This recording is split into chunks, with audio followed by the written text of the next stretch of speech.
Maroon 5, iHeartRadio album release party. Yeah. Hey, man. How you doing there, Adam? You good? Give it up for JoJo, everybody. Give it up for this man. Yeah.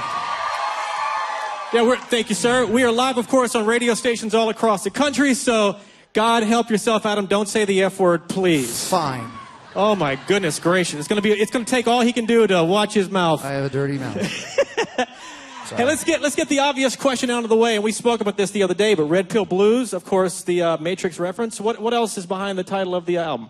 You know, I can't say I know for sure what the answer to that question is, because the name of an album is often just a vibe, a feeling that you get, and you talk with the band guys about it. We all discuss a million different options. Trust me, this was like the 11th hour. I think we had about 20 minutes to come up with a name, because we hadn't come up with one yet. So it just sounded good. It was the Matrix reference, which was cool. There's a million other things we could talk about meaning-wise, but I kind of like to let people ascribe their own meanings to a lot of it.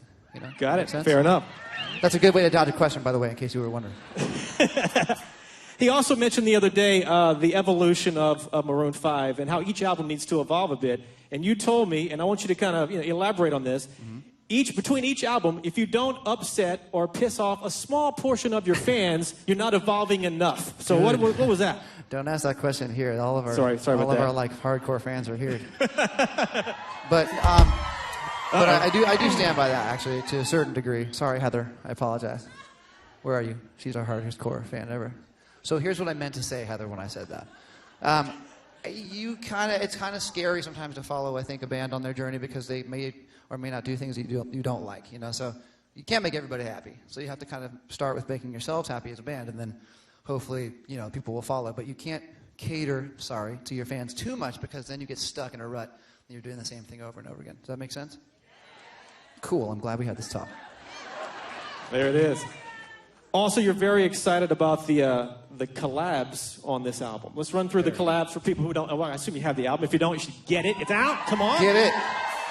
Get it. But the collabs on the album, of course, everybody knows the Kendrick, of course, the A$AP, Future, Julia, Lunch Money Lewis. I mean, who do you want to highlight for a quick moment here? I mean, all of them. Every single one of the people that we worked on this album, it served a real purpose. It wasn't just going to, find whoever we could, and whether it wasn't based on their notoriety per se or their talent. It was more based on kind of their talent and their freshness on the scene, and it was all song appropriate. Like if someone was right for this song, who's really the right person? Let's not think about getting a really famous person necessarily, even though some of the people are obviously extremely successful and known.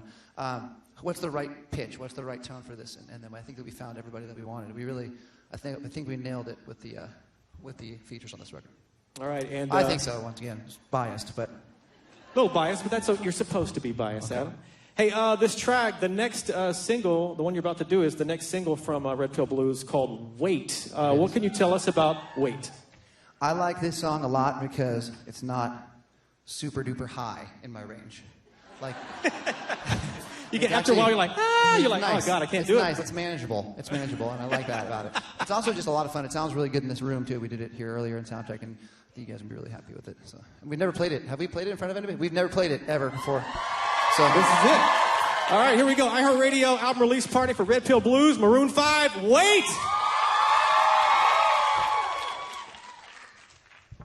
Hey guys, thanks for watching. Make sure to subscribe for more videos from your favorite artist. And while you're here, check out these other videos.